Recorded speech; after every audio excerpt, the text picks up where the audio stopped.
Le thème, c'est entreprendre et réussir. C'est une masterclass. Je me rappelle, pour revenir sur ce que vous étiez en train de dire, quand je suis arrivé, je remarquais que les gens étaient distraits au travail. Quand j'allais dans les administrations où les gens étaient distraits, ils sont au téléphone portable, même en open space, ils parlent pendant que les autres travaillent. Je me dis, mais on ne peut pas se concentrer dans ces environnements-là. Mais je n'ai pas critiqué. Quand j'ai créé ma société, au départ, on était en open space, on était dans un 3 pièces où le salon servait de salle de réunion. Et au fur et à mesure, les staffs ont commencé à se mettre au salon. Et je me rappelle on était dans un vieil immeuble, donc on avait un problème d'électricité. Et il n'y avait que la clim du salon qui marchait. Donc, pendant 3 jours, on travaillait tous là ensemble.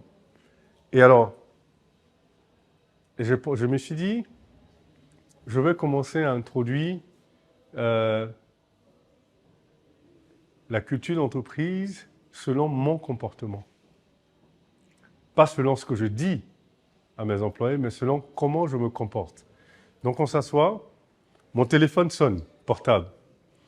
Je regarde mon téléphone et je le dépose, je ne décroche pas. Et je continue à travailler. Il sonne une deuxième fois, je regarde et je ne décroche pas. Il sonne une troisième fois, mais à des heures différentes. Je regarde, je prends, je sors et je reviens 1 minute après. Donc, je passe des messages sans rien dire. Ils ont compris que quand je regarde, ça veut dire, quand je dépose, ça veut dire que ce n'est pas important. Que je peux parler plus tard. La deuxième fois, ce n'est pas important. Quand je décroche, que je sors, c'est important, mais je ne reste pas longtemps. Je vais dire, je règle ça rapidement ou je trouve les solutions, mais je reviens rapidement. Donc, ça fait qu'ils comprennent que quand on est au bureau, on ne doit pas utiliser son portable, sauf en cas d'urgence, et pour un moment très court. Et donc, progressivement, j'ai vu que tout le monde faisait la même chose. Tout le monde faisait la même chose. Aujourd'hui, à Bloomfield, nous sommes 51, à Abidjan, en tout cas 51. Et quand je vais dans l'open space, où il y a les économistes, les analystes, on le fait exprès pour qu'on veut qu'ils travaillent ensemble. C'est que les managers qui sont dans les bureaux. Et je vois, c'est toujours très calme, toujours très silencieux. Et on a recruté, il y a quelque temps, 2 stagiaires et qui se trouvent être des amis à mon neveu. Donc mon neveu me dit un jour, « Tonton, mais les 2 stagiaires qui sont venus chez toi, il dit, chez vous, c'est un cimetière. » Ils disent, personne ne parle, personne ne parle. Et il dit, au début, ils étaient un peu gênés, quoi. Ils se disent, mais putain, mais qu'est-ce qui se passe ici? Ça, c'est une secte. Et je dis, oui, c'est ça. C'est-à-dire qu'aujourd'hui, quand les gens ont envie de parler, à midi, ils se parlent. À midi, ils vont déjeuner là, sur la terrasse, à la cuisine, ils discutent, mais quand ils viennent s'asseoir, ils travaillent. Pourquoi? Parce que c'est ce que je leur ai montré. C'est ce que je fais moi-même. Ils ne m'ont jamais vu en train d'avoir des comportements assez légers au bureau. Non, et donc ils font comme moi. Et je me rappelle, il y a un ministre qui m'a dit, mais petit frère, tes gens là, ils étaient venus faire des entretiens. Il dit, mais les jeunes là, qui sont chez toi là, mais ils sont comme toi. Mais il dit, sauf qu'ils sont comme toi, mais en plus méchants. Il dit, ils ne parlent pas, ils ne sont pas influençables. Il te pose une question, tu réponds à autre chose, il te dit, c'est pas ce que je vous ai posé comme question. Il dit, oula. Et puis il dit, tu te dis, ils vont venir, tu es ministre, tu vas les impressionner. Ils ne sont pas impressionnés du tout. Il dit, je te dis, ils sont comme toi, mais en plus méchants. Voilà. D'autres questions? Oui. Je me posais la question de la réalité de l'économie parallèle en Afrique. Dans plusieurs pays, mais le constat que je me fais, c'est que l'économie parallèle est très, très, très présente. Et je me disais, mais est-ce que si on veut, c'est vrai que c'est difficile de transférer la même chose, mais quand on veut, comme vous, plus ou moins, vous avez inculqué une culture d'entreprise, quelque chose comme ça, est-ce que c'est faisable partout? Est-ce que dans tous les pays, c'est faisable? Déjà, il faut comprendre que on ne peut pas développer une économie avec un secteur qui est, enfin avec une économie qui est fortement informelle. Parce que l'économie parallèle, c'est l'économie informelle. Vous savez, pour faire passer l'économie informelle au formel, c'est-à-dire réduire de façon significative l'économie informelle, c'est juste une question de volonté politique. Parce qu'en réalité, quand on calcule le PIB, on calcule toutes les activités de l'informel aussi dans le PIB. Donc on sait où ils sont. C'est pas qu'on ne sait pas où ils sont sous la terre et ils sortent de temps en temps la tête pour respirer. Non, on sait où ils sont. Donc il faut une vraie volonté politique. Et pourquoi il y a un gros problème sur la volonté politique de le faire? Parce qu'il y a beaucoup de corruption. Et finalement, vous regardez les administrations, beaucoup de gens dans l'administration créent des sociétés à laquelle ils donnent des marchés publics.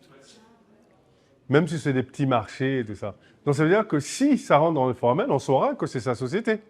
Et ça pose problème.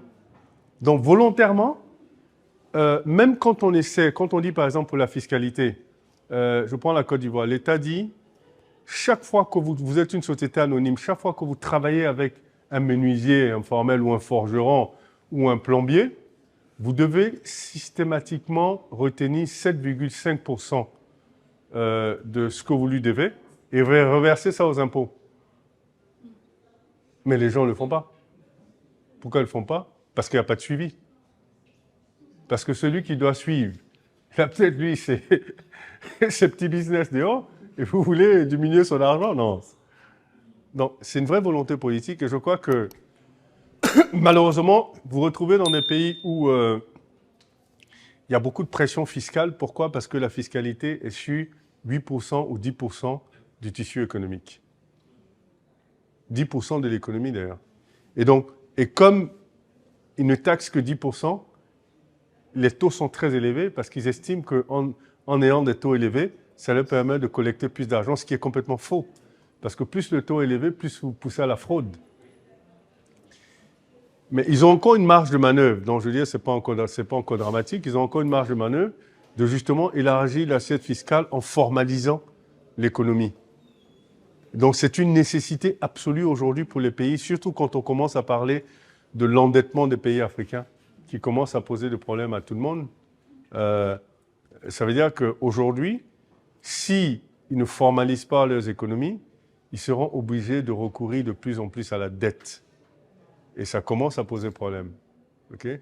Alors que s'ils formalisent les économies, ils auront des bases fiscales beaucoup plus larges, ils pourront baisser les taux d'imposition et gagner plus d'argent.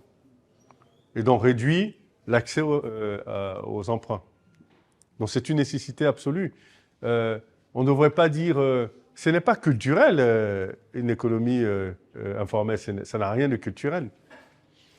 Ce sont des mauvaises pratiques économiques, tout simplement, et qu'il faut rectifier. Dans les pays développés, oui, ils avaient avant des économies fortement informelles, mais c'est pourquoi ils n'étaient pas développés. Mais maintenant qu'ils sont développés, ils ont plus aisé. Pourquoi? Parce que justement, ils ont formalisé toute l'économie. Oh, il y en a moins, il doit y avoir peut-être moins d'1% d'informel. Si on arrive à, ne serait-ce même qu'avoir que 20% d'informel, ce serait excellent. Et avoir 80% de formel, les pays africains n'auront plus besoin de venir emprunter les eurobonds et tout ça, ils n'auront plus besoin. Et d'ailleurs, vous avez des choses extraordinaires qui se font en informel, mais bon, on ne peut pas profiter de ça parce que c'est informel. Il y a des sociétés qui ne peuvent pas travailler avec de l'informel. Voilà. Donc, il faut vous formaliser. Est-ce que vous avez peut-être 2 ou 3 erreurs à éviter quand on se lance sur le marché africain? Quand on se lance sur le marché africain, la première chose, il ne faut pas comparer le marché africain au marché européen. Ça, c'est la première chose. C'est-à-dire que, c'est pourquoi je dis qu'il faut connaître l'environnement. Il ne faut pas faire de comparaison. Et la comparaison, ça a plusieurs niveaux. Hein. C'est quant à ce que vous attendez des clients, ce que vous attendez des partenaires, le comportement que vous attendez. Et tout ça, faites aucune comparaison. Investissez dans un contexte et essayez de maîtriser le contexte, tout simplement. Vous allez en Côte d'Ivoire, vous faites le business comme les gens le font en Côte d'Ivoire. Voilà. Si vous faites le business en Côte d'Ivoire comme les gens font le business en France, vous n'allez pas vous en sortir, quoi. Ouais. Il est là, c'est ça? Il est là, c'est ça? Non, non, on va finir dans 5 minutes. Ok. On va finir dans 5 minutes. Et moi, mon autre panel, c'est à 14h parce que de toute façon, je dois aller quelque part rapidement. Et puis on revient. Non, non, on va faire ça maintenant. Alors, donc il nous reste 5 minutes. Voilà, il ne faut pas comparer. OK? La deuxième chose, moi, je ne conseillerais pas d'avoir... C'est qu'en fait, en fonction de la taille de votre business, hein, si c'est un petit business, je ne conseillerais pas d'avoir un partenaire pour commencer.